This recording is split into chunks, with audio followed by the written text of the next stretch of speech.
Hey kids, here is chapter 10 of the Oddmire book 1, The Changeling. Annie Burton brushed a hand along the knotty trunk of her boy's climbing tree. She panted.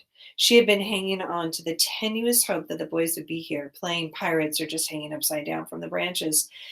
Tin's note had said that they would be taking a secret path all the way from their tree to the far side of the deep dark, and not to worry over them, and also not to be too cross about them stealing the tarts, which, he added, was Cole's idea. Annie tried to slow her breathing. A lesser mother might have been panicking just then. A mother whose nerves had not been tested by two peckish little boys for nearly 13 years might have been a mess of anxious energy and nerves. Annie Burton gritted her teeth. Her boys did not need a lesser mother right now. They needed her. She scanned the area and spotted muddy footprints on the far side of the creek. Bingo.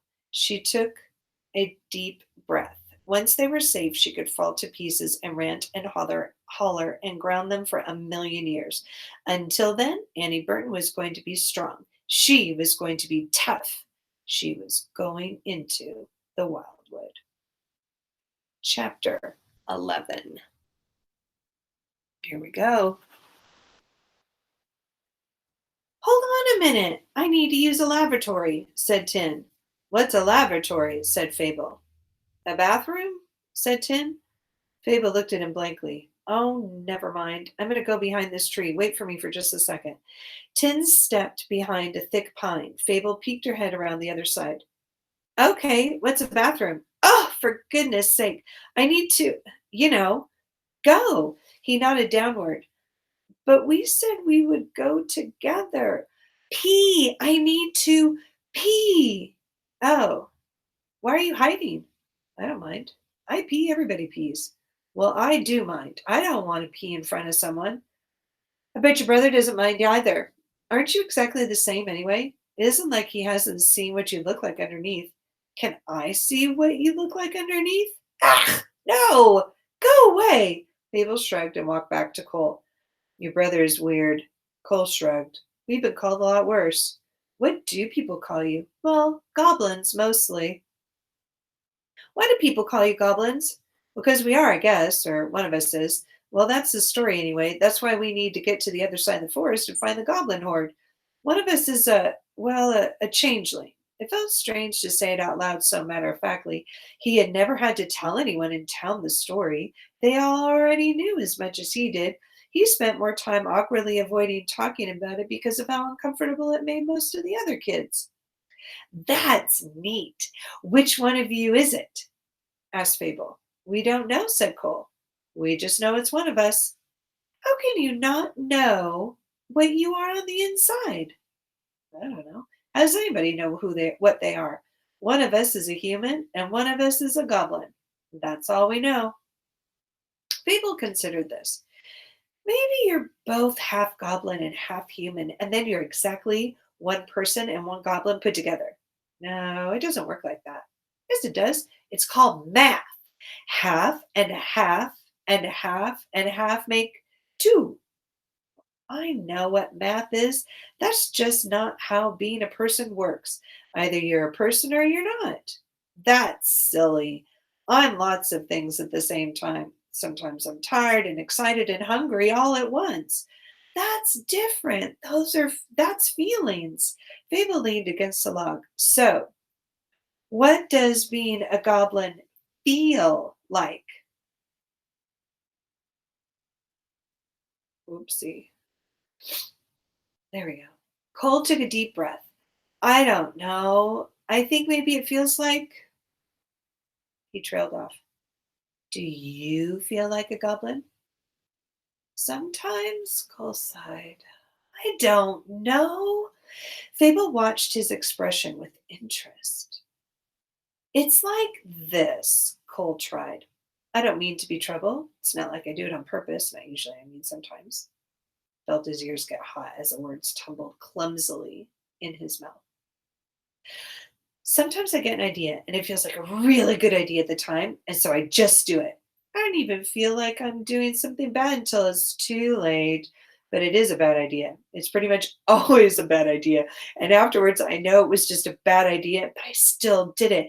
And I'll still do it again the next time too. And worse, when I've already messed up, I almost always know what I should do to make things better. But I get another bad idea instead. And I just do that. And I don't mean to screw everything up. It's like there's something inside me that wants to make everything, I don't know, bad. Fable nodded sagely. So, is that a goblin feeling or a person feeling? I don't know. Cole slumped down on the log beside her. I worry sometimes that it is the goblin. I don't want to be the changeling. I don't want my mom to not really be my mom. He rubbed the back of his neck and stared at his muddy shoes. But other times what? Other times I don't worry. Other times I wish. You wish you were a goblin? Oh, sort of.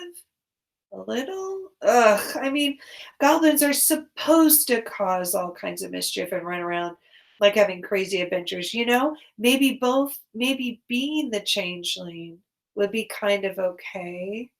But you already make mischief as a human boy. Why would being a goblin be different? Well, if I was a goblin, maybe I wouldn't have to feel bad about it.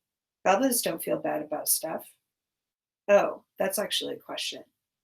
Goblins don't feel bad about stuff? I don't know. Ugh. All I know is that people who might be goblins feel bad about stuff all the time. That's why I think it might just be better for everybody if I wasn't a real boy. That and the other thing. What's the other thing?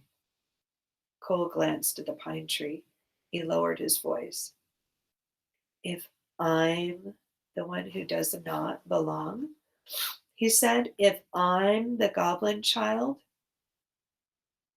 then Tin doesn't have to be. I don't want to go live in some wild goblin horde. Not really. Not even when I'm feeling especially wicked. I don't want to lose my mom and my brother. But Tin, I could never do that to him. He's not as strong as me. I thought you were exactly the same. Only on the outside.